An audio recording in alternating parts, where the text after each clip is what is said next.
Natalie Holzer akhirnya ungkap hal yang bikin susah rujuk dengan Sule. Sule dan Natalie akhirnya bertemu untuk mengikuti sidang perdana di Pengadilan Agama Cikarang, Bekasi, Jawa Barat. Sule dan Natalie terlihat hadir ditemani oleh kuasa hukumnya masing-masing. Adapun agenda sidang perdana perceraian Sule dan Natalie yakni mediasi. Setelah bertemu Sule untuk mediasi, Natalie menyampaikan kesepakatan bersama. Ibu satu anak ini kemudian menyampaikan kesepakatannya dengan Sule setelah mediasi. Sule dan Natalie sepakat mengambil keputusan untuk tetap berpisah. Sementara itu, ketika ditanya kemungkinan rujuk, Natalie menyebut ada faktor yang tak bisa membuatnya dan Sule kembali bersama. Meski demikian, ia tak mau mengungkapkannya ke publik. Sebab wanita 29 tahun itu mengaku tidak mau menjatuhkan orang lain.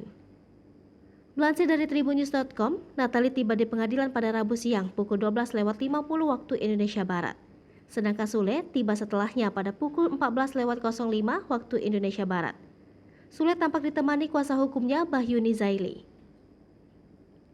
Sebelum masuk ruang mediasi, Natalie sempat meminta doa supaya dilancarkan. Dalam kesempatan itu, ia turut mengungkapkan harapannya. Ia ingin agenda sidang perceraiannya bisa selesai dengan baik. Pun rumah tangganya dengan Sule juga bisa berpisah secara baik-baik.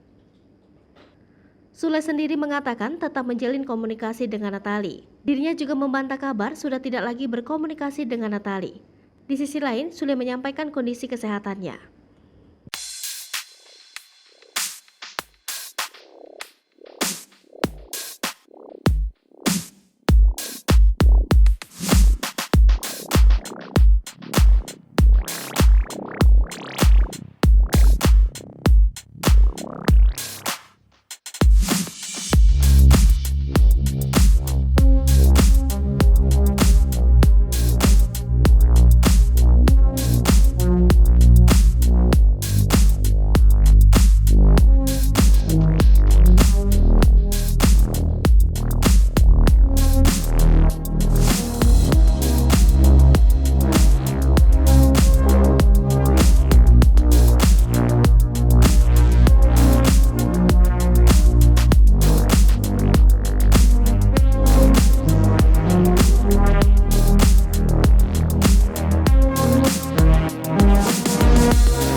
Hai pemirsa Sri Popo TV, jangan lupa komen, like, dan subscribe, serta tonton terus berita-berita terupdate lainnya ya.